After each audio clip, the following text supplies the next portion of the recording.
Today is Sunday, the 12th of April 2020. My name's Alison and this is my third Stripping the Willow vlog. Today I'm calling it Almost Camping.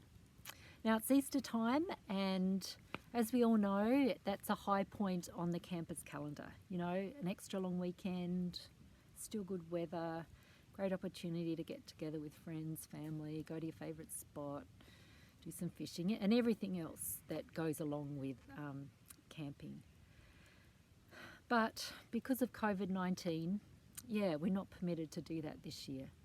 So as we're encouraged to stay at home, we're also encouraged to go backyard camping. So we thought, well, we've got a bit of a camping area down the back of our property, so it'd be a nice opportunity to get out of the house and enjoy a bit of camp life. So this afternoon, that's where I'm coming to you from our little campfire here. We've been here for a couple of days and are really enjoying the break from home. Now when it comes to camping, I'm aware that some of you are probably on one end of the spectrum, the hardcore man versus wild type camper. And then some of you may be at the other end. You are the ones who have never been camping, possibly, and never want to go camping. And in between, there's all the rest of us, the casual campers, the glampers, and everyone else. I have to say I'm probably about mid-range. I really enjoy camping, but the older I've got, the more I've moved towards being a glamper. But in the end, it doesn't matter, does it? We go camping and we do it in the way that suits us best. Now, what is it exactly that makes some of us want to leave our creature comforts and head outdoors and do things differently for a while? And it reminded me of an Indian guy who moved to Australia and he hadn't been here long and he got asked around for tea. And he was welcomed into the home. They walked through a beautiful lounge, lovely dining room with the table set up. Walked through the kitchen, really well equipped, and then they let him out the back. And he said he'd spent the night out there, I imagine it was probably shooing flies, but sitting and eating food that was cooked on a cooker that sort of nearly burnt their food. And he said, why, all the while I was thinking, why aren't we inside that beautiful home using all that stuff in there?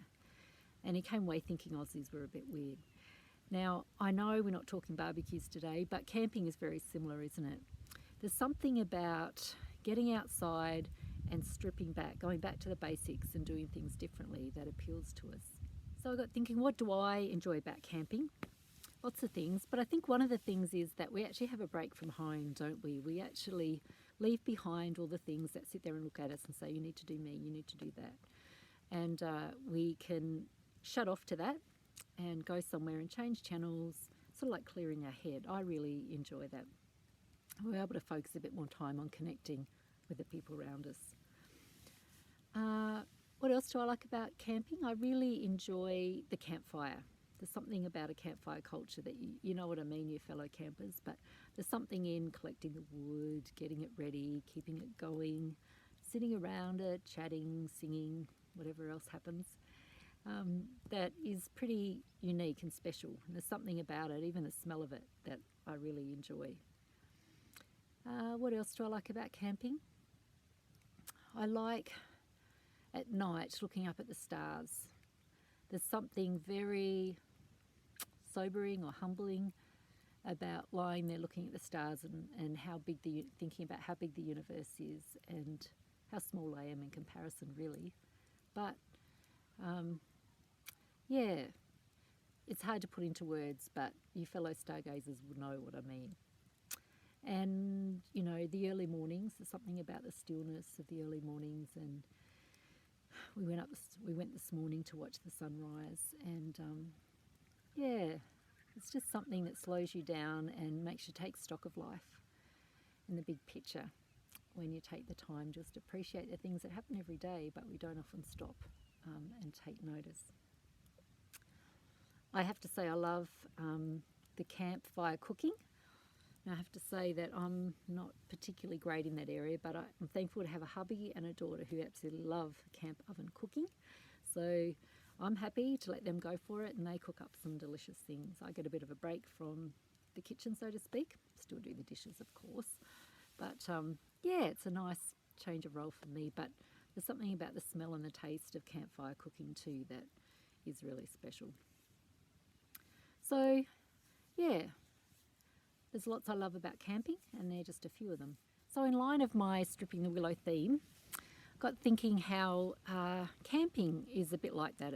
It's really stripping back and getting back to the basics, isn't it? We don't usually pack a whole lot of extras.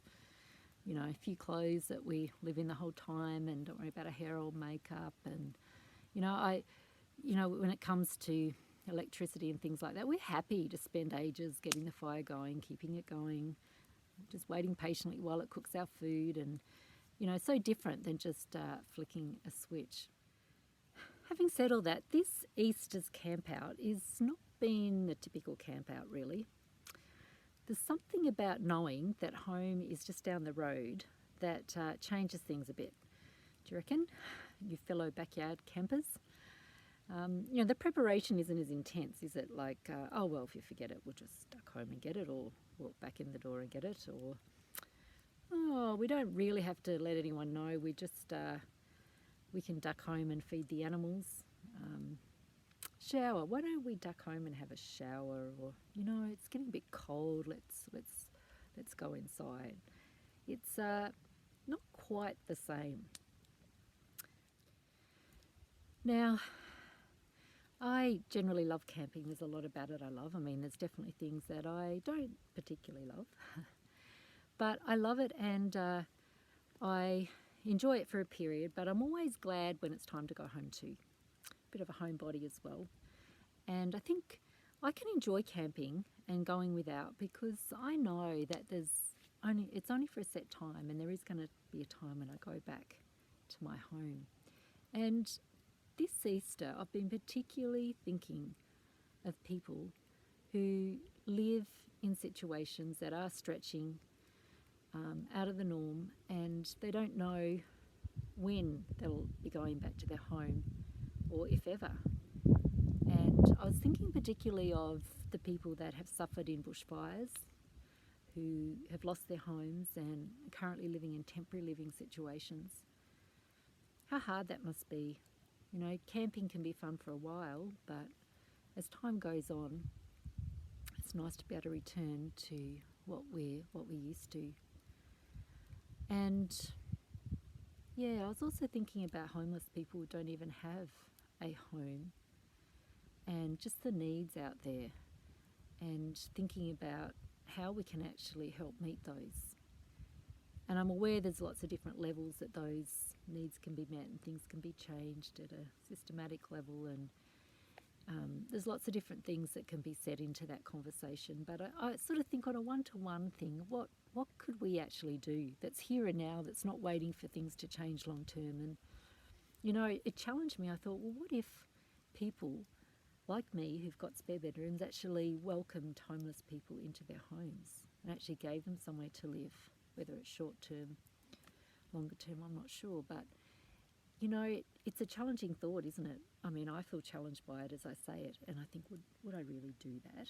And is that too much out of my comfort zone to do that? I don't know. It's been interesting thoughts that I've had in how much will I be willing to give up to help those who really are out of their comfort zones without any means of changing that. Now, of course, I can't not mention Easter, as it's a high point in our Christian calendar. I'm not going to say the stock standard stuff about it. You've heard all that hundreds of times before. But I just want to throw out there the question, what do you really know about Jesus? I mean, historical records give evidence that he definitely lived. There's no question about that. He was noted to be a good teacher. He performed miracles. That's recorded. It's a certainty that he died on a cross, as the Bible says. So there's no question about all that. And even our history timeline has been worked around him, before Christ and AD. I'm not going to say that Latin word, but you know what I mean. I know in recent years that's changed. People who aren't followers of Christ have changed that, made an alternative. But you've got to stop and think, well, he obviously was a guy who made a huge impact that people wanted to put the history timeline around him. Now, the Bible has heaps to say about him, but I know some of you think, well, just because the Bible says it doesn't necessarily mean it's true. That's fair enough. But there are a lot of other documents out there that support the facts that the Bible presents too. You know how it is with campfires. Seems that wherever you sit, the smoke follows you. So if it looks like I'm crying, it probably does look like I'm crying because I've got the smoke in my eyes. But I'm determined to get through this vlog. I was just going to share that my faith, as I'm sure from whatever standpoint you're coming from, is a combination of head, facts, evidence, faith in what I believe that's perhaps unseen, and also heart. And when I say heart, it's a sense, it's a peace in my spirit, I suppose you'd call it, that sits right.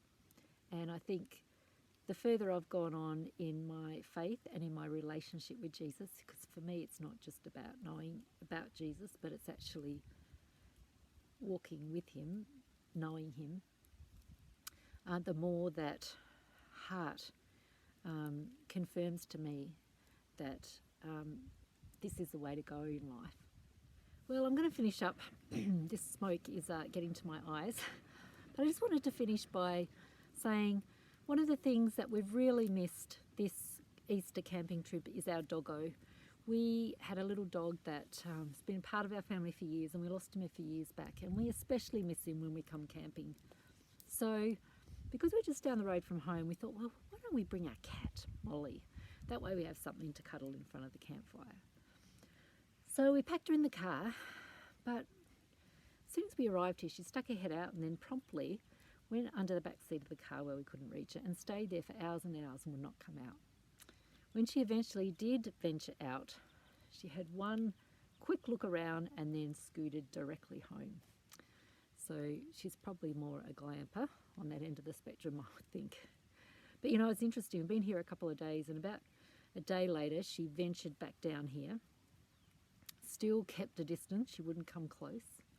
But then last night, she actually did big circles of the campfire, and she came close enough to actually come near us. She wouldn't stop and sit, but she got a bit closer. So I'm just really interested in watching her gradually get used to something that seemed quite frightening for her. I have no idea why she's being a scaredy cat about this, but yeah, really interesting to watch. And it just reminds me that so often we scared of something, we don't come close. But I know Molly will discover that she'll actually love it. She loves being in front of a fire. She loves sitting on our laps, getting lots of attention.